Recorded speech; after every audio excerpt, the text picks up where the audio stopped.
Witch in Charm's Way, a cozy mystery audiobook, written and narrated by R.K. Dreaming. Part 41. With a gasp of fascination, I stepped towards the long-lost grimoire, and then I glanced nervously at Primrose, worried that she might not let me approach the precious tome. Primrose nodded.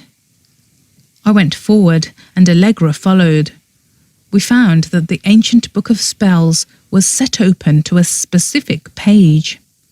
Primrose floated over and pointed at a long passage written in Magiolingo. "This is the one you want," she said. "I shall leave you to your business." She floated out of the room, leaving us both alone in there. My heart thudded as I tried to decipher the text, eager to know how it could help me. But its complexity was out of my grasp. Not only was it handwritten, it used words that seemed outdated. I could make no sense of it.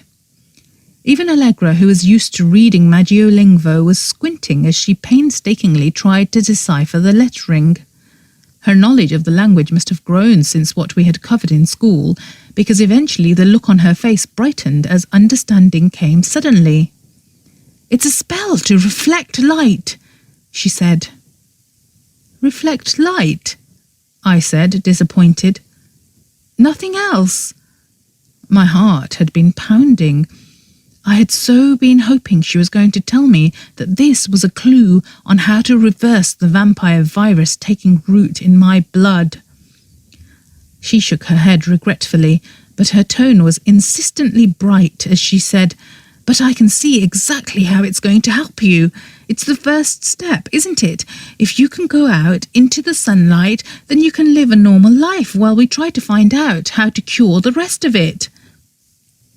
Her words gave me hope. "So it will reflect the light away from me?" I asked. I was trying to picture in my mind how it would work. "It looks like it," she said.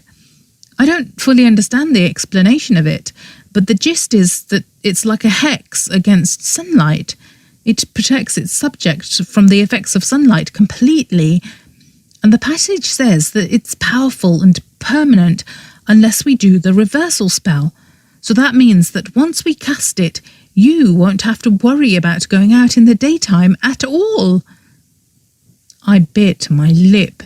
The hope was almost painful.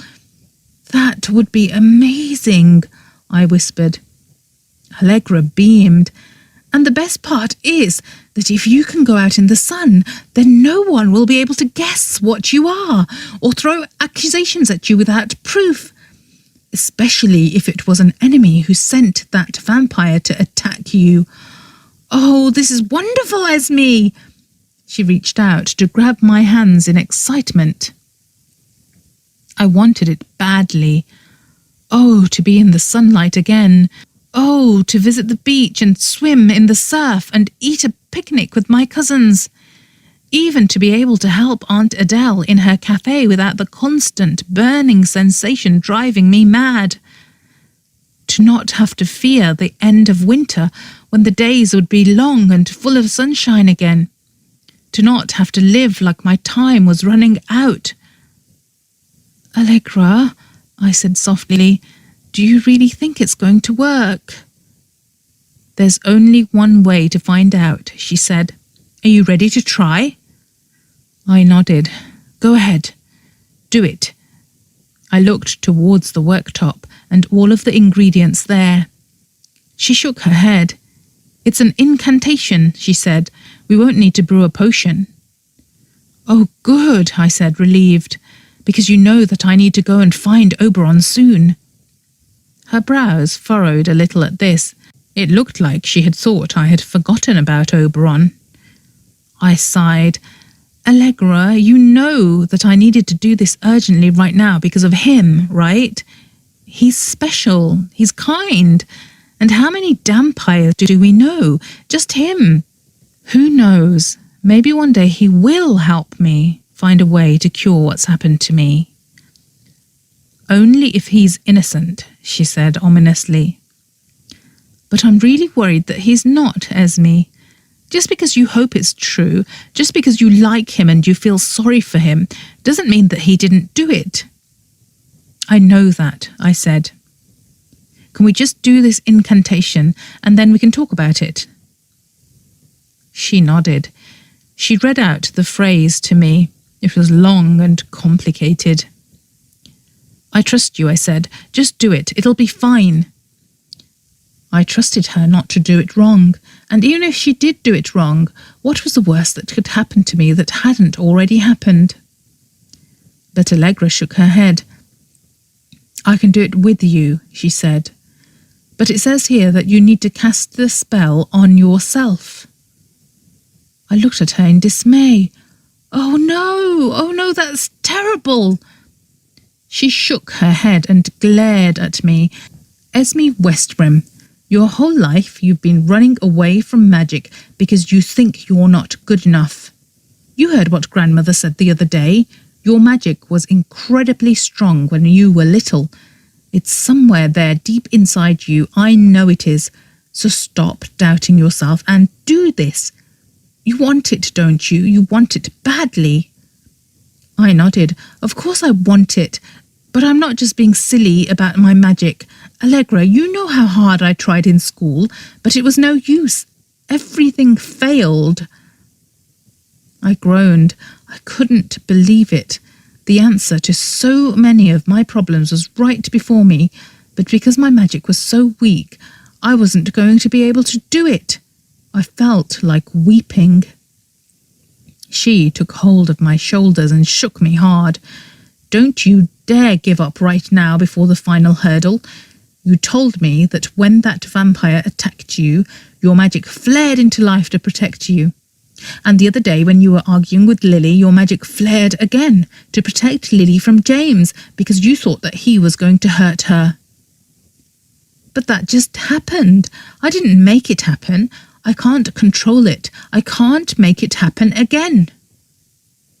How do you know unless you try? That's the whole point of magic, isn't it?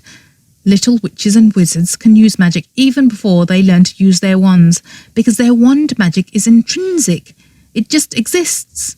And so does yours. I don't know why it went away for so many years, but it sounds to me like it's back with a vengeance. So you have to try and learn to use it. And if you aren't going to try for this thing that you want so much, then you'll never try. I swallowed hard. But what if it didn't work?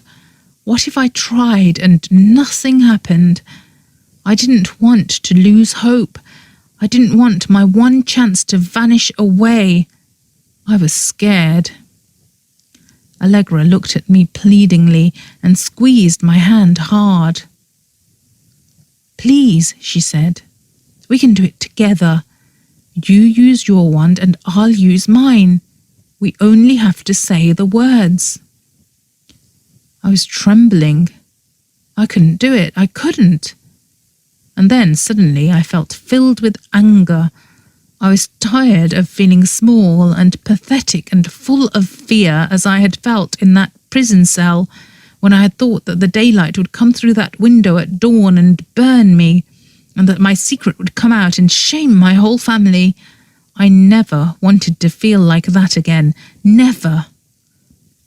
I took a deep breath and squared my shoulders and looked at her. I lifted my chin. Let's do it, I said. A wide smile spread over her face. She took my wand out of my pocket and put it in my hand.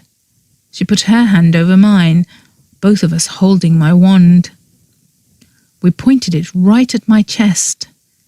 And then we said the long and complex incantation together, the words flowing off our tongues, me repeating them just a tiny fraction of a second behind Allegra as she read them out. And then the final word was said. Magic sparked from my wand and passed all over the surface of my skin. It felt like electricity, like static, tingling and buzzing everywhere it touched, like 1,000 or 1,000,000 little sparks spreading and touching and igniting each other. They burst like tiny supernovas, their blue light growing brighter and brighter, and then flaring into an intense bright white that forced me to squeeze my eyes shut. And it burned. I cried out in shock, scared that we had done the incantation wrong. Then the pain went away all at once, and the light went away too, leaving us in the semi-darkness of the tower room. We both opened our eyes and stared at each other. Allegra took hold of my hand. She looked excited. She raised her eyebrows as if asking me a question. I understood. I nodded at her. Together we ran all the way down the steps and out of the black tower and into the courtyard, into the midday sun, without even hesitating. I lifted my face to the sun, and it was beautiful. Hi, you've reached the end. Comment the code words means, motive, but where's the opportunity? To confuse everyone who hasn't reached this part of the story yet. And thanks for playing along.